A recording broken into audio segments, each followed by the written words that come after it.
State Highway 16, one of the country's best driving roads, consisting of long sweeping corners and constant elevation changes as it courses its way towards the west coast.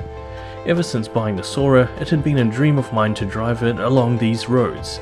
Little did I know that I would be making that dream a reality a bit sooner than expected, but not by choice. The main reason is that I had to move the car, but couldn't take the main toll road since the registration is a bit out of date. In addition to this, the Soarer had been overheating even on shorter journeys, and had been dropping a fair amount of coolant. Thus, I had to come prepared with a few bottles of antifreeze and a couple extra hose clamps, as well as a selection of wrenches and other tools. I didn't even think the Soarer would be ready for such a journey, so I had a tow truck prepared just in case. Because of these factors, the journey required some planning. The first step was to catch the local bus to reach the interstate bus terminal, where I would take a long distance journey to the town nearest the storage facility. Then I would walk about a mile to a shop that I needed to visit before catching a taxi out to the storage yard. I'd then perform a couple checks on the Soarer and set up a few fail-safes before continuing on my journey back to the city. I saw the bus approaching, so I waved him down. He didn't stop, so now I have to walk about a mile in this direction to reach the city. I have two options, well, three actually. I could either catch the train, walk the entire way, or try to find an electric scooter and scoot across there.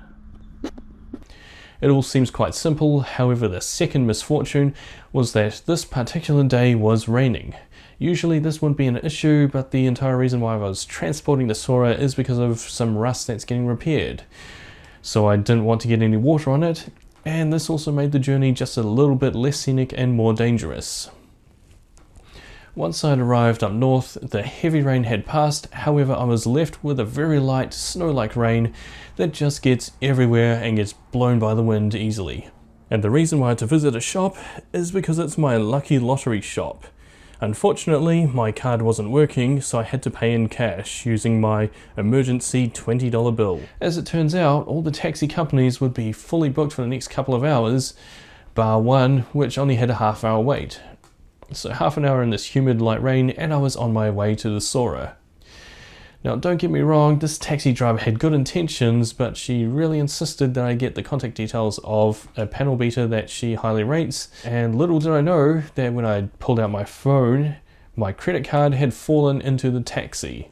Thus I continued with the preparation work and drove the Soarer around the block before I realized that the card was no longer on me.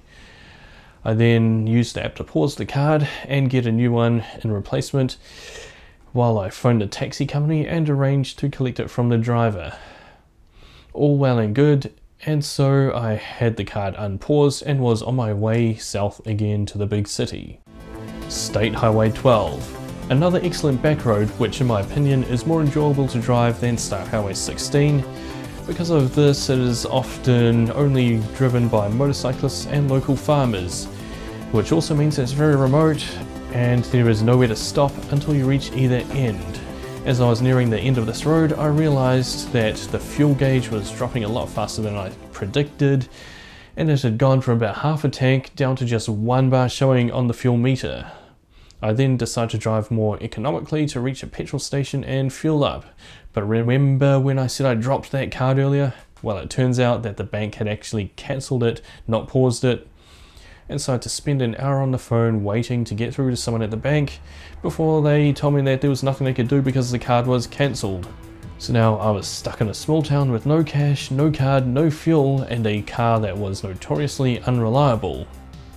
And so I made another phone call to desperately ask if they could reactivate my card, to no avail, but then they advised that I could try a bank transfer, which luckily for me, the fuel station attendant allowed me to do. So I was once again on my way to the city, but this time instead of watching the fuel gauge, I was now watching the temperature gauge.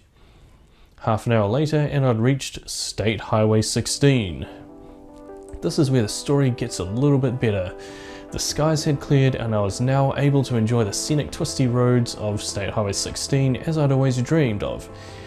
A week prior, I did do a bit of research to see where the local enforcement agencies roam, and I'd prepared a journey that would bypass all the usual stops by travelling through the southern forests.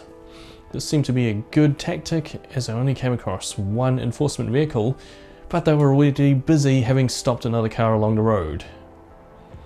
The next hurdle was driving in the city. I'd reached a western motorway and was cruising at about 100 km an hour when the temperature gauge suddenly picked up and was now reading over halfway. Normally this would mean that the cars are going to overheat when you slow down or stop, and with the lack of registration I had to take a less direct route. However, I'd finally struck some luck as the enforcement vehicle that I was expecting along the bay route was not there this day, and I made it home without any coolant loss. It seems that the hose clamps did their job well, and I could then proceed to detail the car ahead of reaching the final destination in a parking lot under the Toyota buildings. So that's the story of my misfortunate weekend trying to get the Soarer 200 kilometers away.